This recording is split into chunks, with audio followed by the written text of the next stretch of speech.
إن الحمد لله نحمده ونستعينه ونستغفره ونعوذ بالله من شرور أنفسنا ومن سيئات أعمالنا.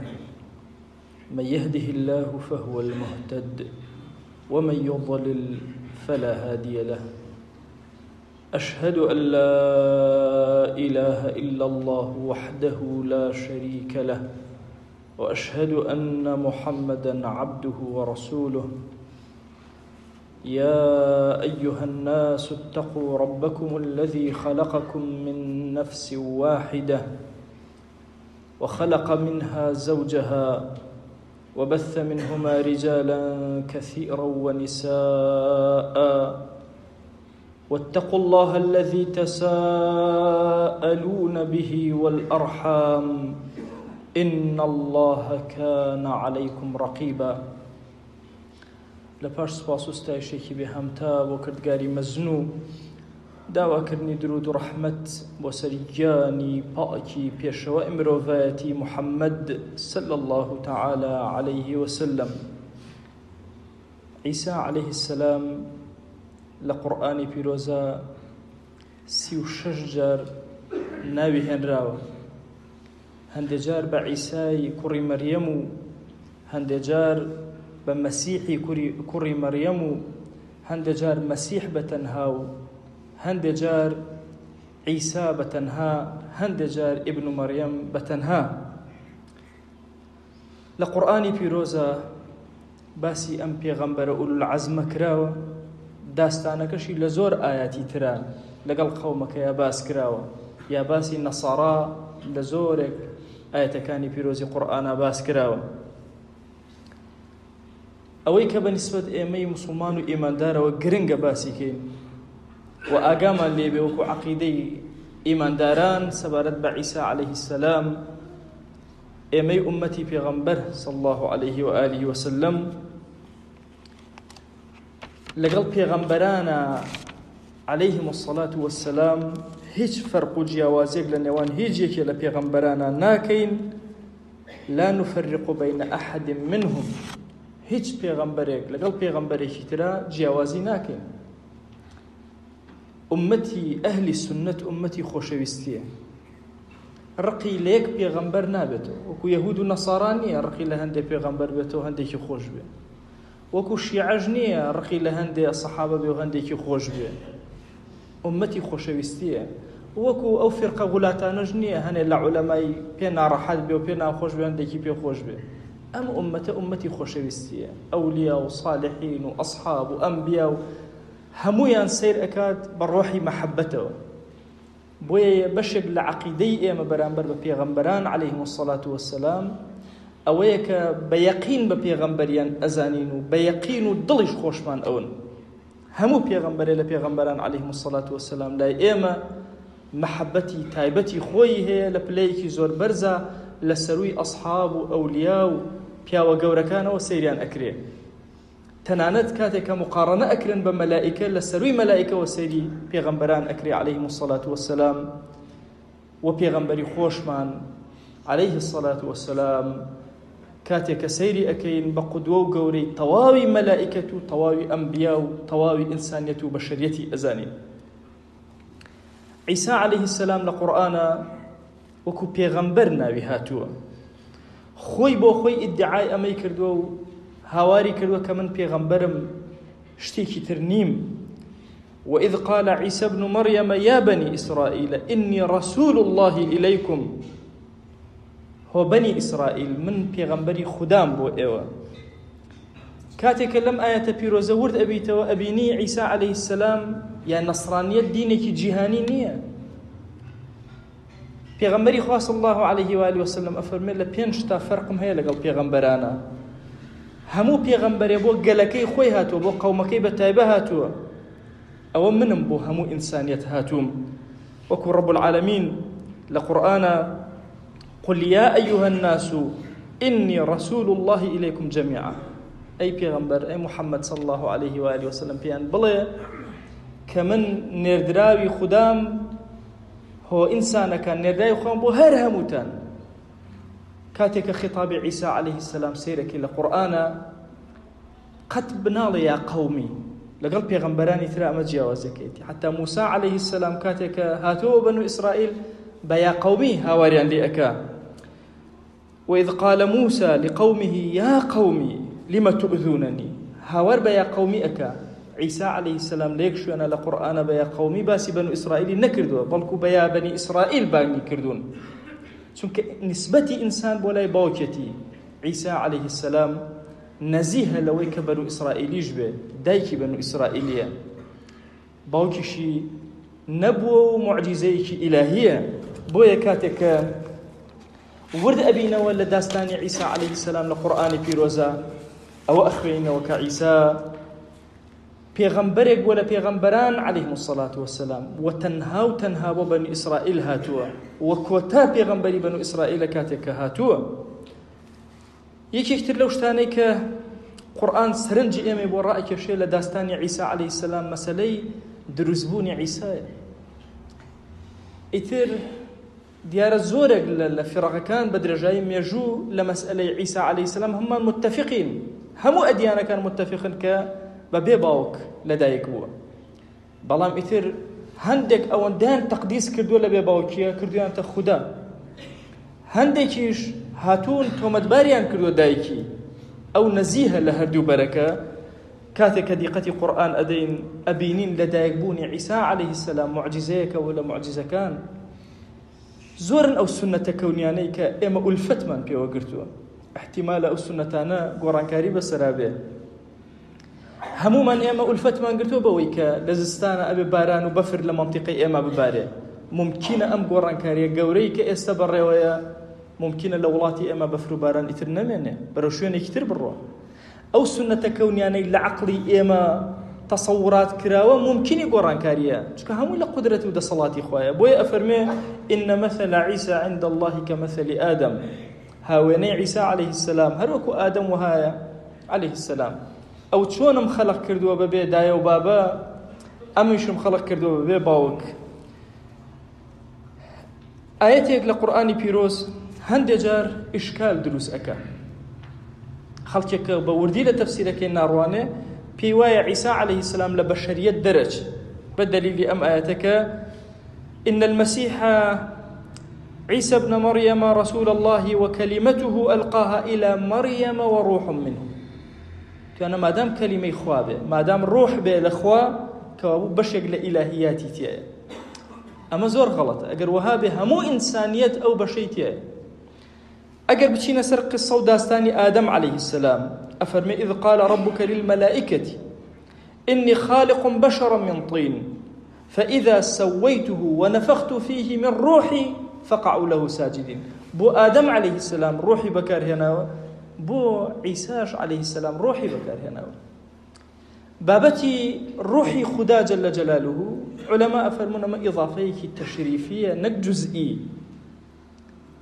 إضافة تشريفي شون بمزقوته علين بيت الله ما بس أوني أم بيته أم مالا بشك لخدا نسبة أدريت بناي خو فضل بياءك روح لهم مروفا كان ربطي بخدا وهي جل جلاله بويا كاتك أفرمي كلمي خوايا واتشون رب العالمين كونوا كائناتي بكافنون يدروس كدو بكونك بكلميك بهمان شواز عيسى عليه السلام بوتشنية وعيسى عليه السلام بشيكي تشريفية يا إضافيكي تشريفية لخدا جل جلاله كاتك وإضافي روحك أدريت بناي خدا أجرنا همو إنسان يد آوايا وآدمج عليه السلام آوايا زور كان لجواب يهود ونصارى وتأتي نصارى لباسي عيسى عليه السلام كبشك لخدا وابني أو روحي أو ألين دكوابو آدمج عليه السلام أو هاي خوتا بدقي قرآن هردوكيان يك آماجيان بوكراوا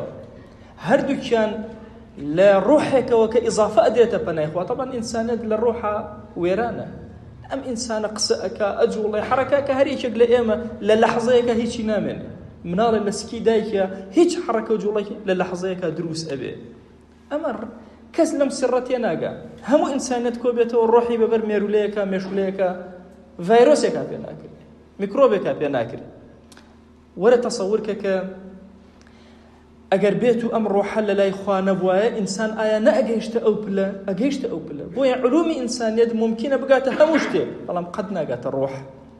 ڕەبتی بە ڕەب العالەمینەوە هەیە. ئێمە لە قورئانی پیرۆزە کە دەعوەی عیسا عەلەیهی السەلام ئەخوێنینەوە سێرەکەین دەعوەی تەوحیدە. خوا بە یەکزانیە، خوا یەکناسیە. ئەم تەوحیدە هەموو پێغەمبەران عەلەیهیمو السەڵاتو وەسەلام هاواریان بۆ کردووە کە ئینسانیەت تووشی شرک نەبێ، شەریکێ بۆ خوا بڕیار نەدا. ئێمە ئیماندارە بێ عەقیدەیەکی زۆر ثابتمان هەبێ. والله ئێمە ئیماندار لە هەموو شتێکە ئەڵڵاه ئەبینین جەلە جەلالوه، حەقیقەتی ئەو ئەبینین.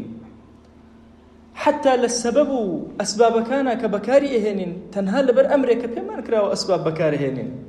بەنمونە ئەگەر حەبێک ئەخۆین، خودی ئەم حەبە شیفایتیان نییە، وەسیلەیەکە و دەوایەکە بەکارهێنین، شافی هەر ئەڵڵایە جەلە جەلالوه.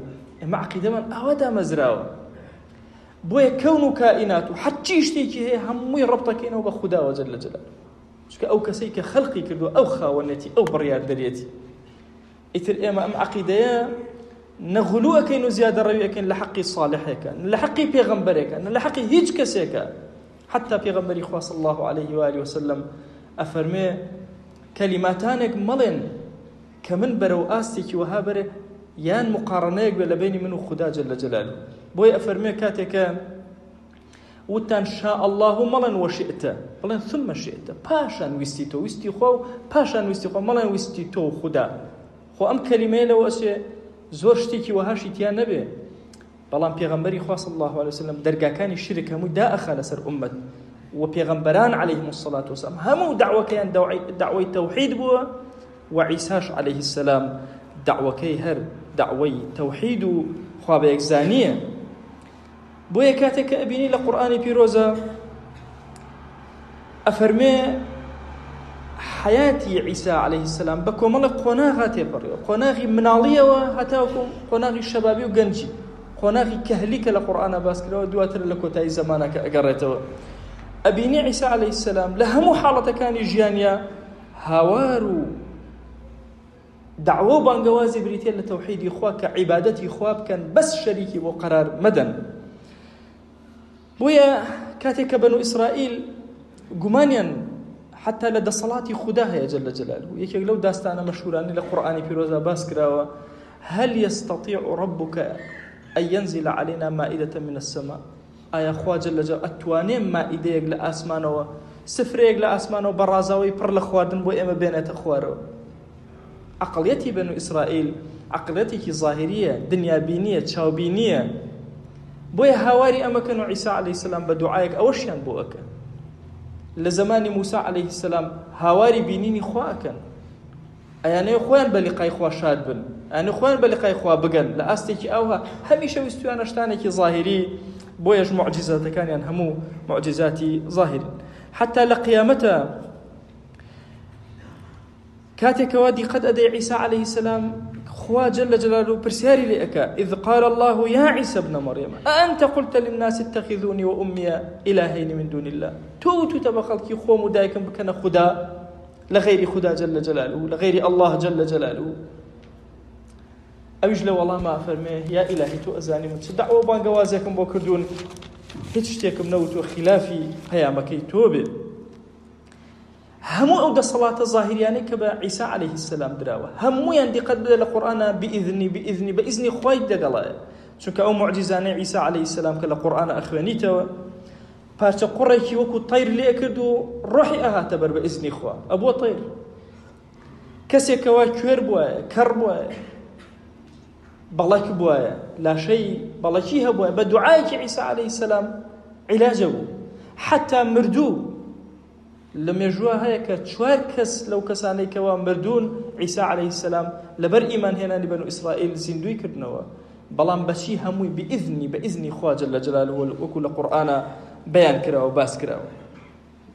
حتا تەنبیهاتی ئەدانێ پێی ئەوتن لە ماڵەوە چی ئەخۆن و چیان گلداوەتەوە. ئەفەرمێ وەنەبئوکم بما تأكلون وما تدخرون في بيوتكم، هەرچی لە ماڵەکانتانە گلی ئەدەنەوە یا ئەیخۆن ئاگادارتان ئەکەم ئاگام لێیەتی. هەموو ئەمانە لە پەنایە بە ئیذنی خوا جەل جەلاله. دەی كاتێکەوە کۆی کاری عیسا عەلەیهی سەلام سیر ئەکەی من ئەنصاری إلى الله کێیە هاوکاریکاری من و دۆستی من بۆ بەرەولای خواچوون نەک بۆ بەرەولای بەندەچوون و شرک. قال الحواريون نحن أنصار الله حواریەکان و نزیکەکانی عیسا عەلەیهی سەلام وتیان ئێمەن هاوکاریکەری دین و سەرخەری دین لە پێناوی خوایە جەلە جەلالوه.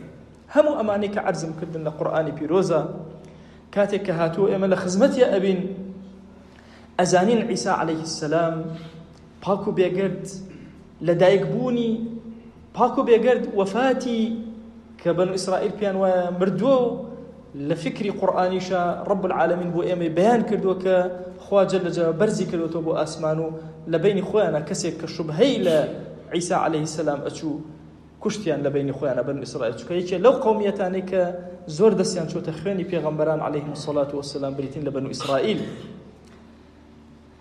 ئێمە بەرەو ساڵی نوێ ئەڕۆین. خۆ ئەگەر ساڵی نوێ بریتی بێ لە میلادی عیسا عەلەیهی سەلام ئێمە لە هەموو کەس ئەحەقترین بەوەی کە میلادی عیسا عەلەیهی سەلام بە فەضل سیر ئەکەین. والسلام علي يوم ولدت ويوم أموت ويوم أبعث حيا.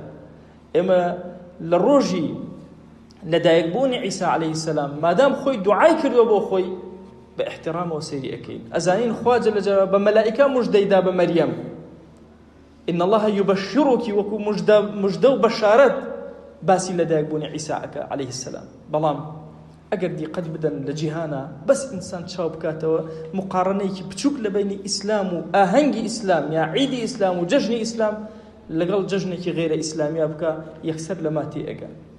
جەژنی ئێمە موسڵمان جەژنێک ئاگامان لە فەقیرەکانمان، جەژنێک عیبادەتی تیا ئەکەین، جەژنێک لە پێشیا بە ڕۆژوو ئەبین، جەژنێک نوێژی تیا ئەکەین، الله ئەکبەری تیا بەرزەکەینەوە، جەژنێک سەردانی دۆستەکانمان ئەکەین تایە، جەژنێک گردن ئازایی لە یەکتر ئەکەین و ئەو مافەی ئینسانەکان لەسەرمانە لەسەر کۆڵ خۆمانی لا ئەبین. ئەی ئەمڕۆ تۆ چی ئەبینی؟ یەک تۆز بیرکەرەوە ئاخر ئەکرێ عیسا عەلەیهی سەلام یادەکەی بەم شێوازە بکرێ بە شرک بۆ خوا قەراردان، بە ئاهەنگ، بە ڕەقس و سەما، بە گۆرانی وتن. ئەمەی کە ئێستا تۆ ئەمڕۆ ئەیبینی چی شتێکی لە بۆنی پێغەمبەرایەتی پێوەیە؟ چ شتێک ئەبینی کەوە ئاثاری کەلیمەیەکی عیسای عەلەیهی سەلام پێوە بێ؟ هەر لەمەوە ئینسان تێ ئەگا کە بەرەی ئیسلام و بەرەی کوفر ئەبێ حاڵی بێ. نابێ کافر هەر شتێکی بوخ پیا کرد و فو پیا کرد ئەم شوێنی کرد. ئەزانێ ئومەتی پێغەمبەر صلی الله علیه وسلم ئومەتێکی زیندووە، تێ ئەگا پەیامی خۆتت هەیە، هەموو شتێکت بۆ ڕۆشن کراوەتەوە. ئەزانی کاتێکەوە لە جەژنێکی کافر و بێدینە بەشداری ئەکەی، گومان لەسەر دینداری تۆ دروست ئەبێ، تۆ ئەبێ لە دنیا لە ئاخرەتا چۆن لە بەهەشتا جیاوازی لە ئەهلی کوفر، چۆن گۆڕستانی موسڵمان و کافر جیایە گۆڕمان، والله ئەبێ لە ژیانیشا جیابین، ئەبێ فکری تۆ جیابێ، بیرکردنەوەی تۆ جیابێ، ڕەوشتی تۆ جیابێ. ناکرێ هەرچی بۆخی کافری پێوە بوو تۆ شوێنی کەوی.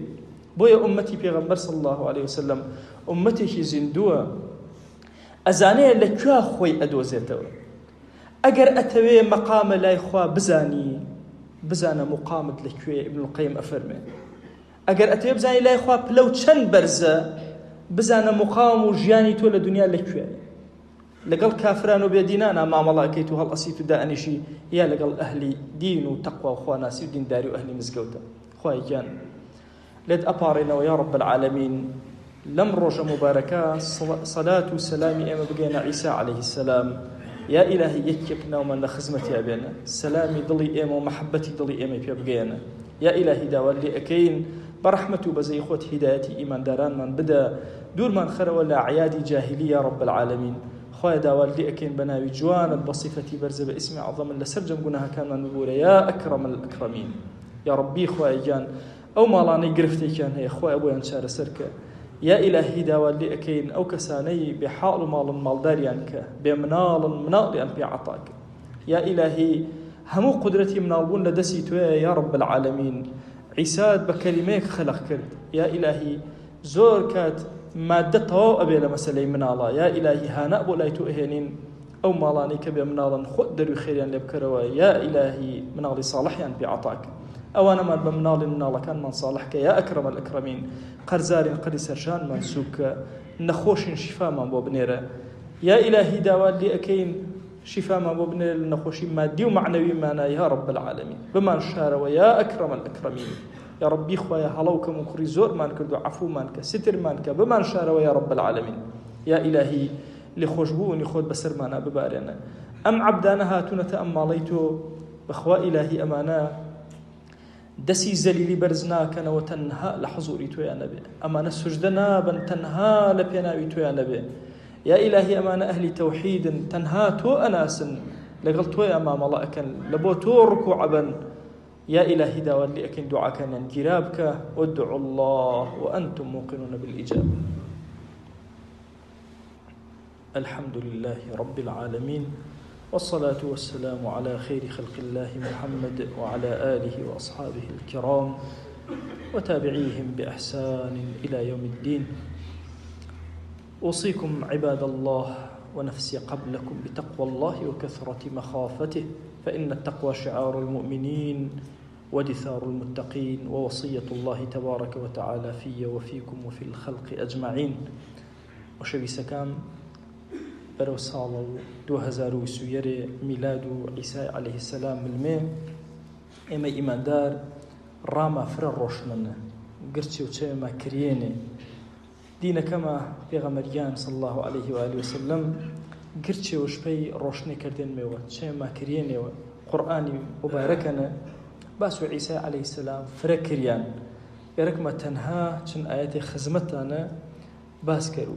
یەکەمشە عیسا عليه السلام هاوارش کردن جبن إسرائيلي بشي جد دعوة أنا لا تغلوا في دينكم زيادة روي مكان دينكتان هر کسی زیاد روی کرو چنی کم ترخمی خراب دینه زیاد رویش هر خراب دینه جاری چنه انسان کم ترخم دینه کشن جاری چنه جحد وش تجاوز کرو مسیحی که یا باواس من نصرانی که زیاد روی شاکر حق عیسی علیه السلام تا کار شاکر واتش أنا پیغمبره أنا كرو خوايا يا بعض شوات شهر خوان شك قرآن كتماشى كري جاري شأنها ما شو عيسى إله شني عزير إله أيج إله جاي شأن ما شو منو أيام ما كرد إله جاي شأنها بس أنا كرو كواتن شكرو خوان ما وصل شعراوي فرماو بوتي باسنا فرقش فريني مسيحية ونصرانية بعض جفرقك واتشني إنها هروش خوان بعضی واسنه کرو خوان بعضی واسنه وشو آش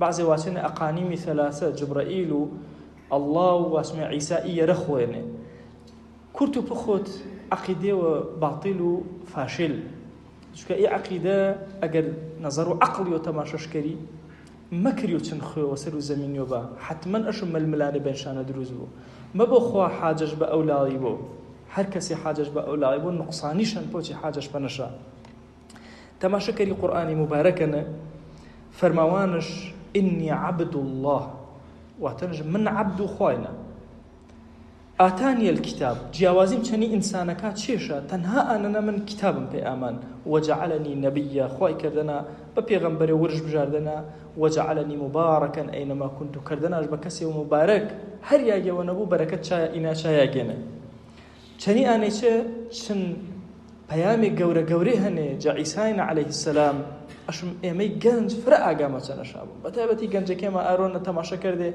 عیسی علیه السلام چیش فرماو اوصانی بالصلاة والزکات خوا جل جلاله امرش بنا کردنا پانه که فرا قام جنما یکام بو قام جروچ کام بو قام زکات کام بو ای دو پالوین باسش کردن دائما قرآن نماو زکات پیو باس کرو چونکه عبادة إنساني مرداي إنساني بس قام جري إنا نمانة مرداي اقتصادي جنا زكاة أمتي إسلامي كاتك زكاة كش بهدر ملو تماشى كري فقيرش فربو إن جا شن ما كرو آية الروي دوي ما دمت حيا حتى أكاتي بر حياتنا هل أشم من خريبنا عبداتي كرو إنا بعض جاء علماء كدن دليل حتى عيسى عليه السلام إسن ما إسلامي كرو نما أمته في غمري كرو صلى الله عليه وآله وسلم شو كفرمانش حتى أكاتي منونا أجر داهاتم بونا زكاة مونا أجر بو خوا أمرش من كردنا بتشج نما كام جيب جكرو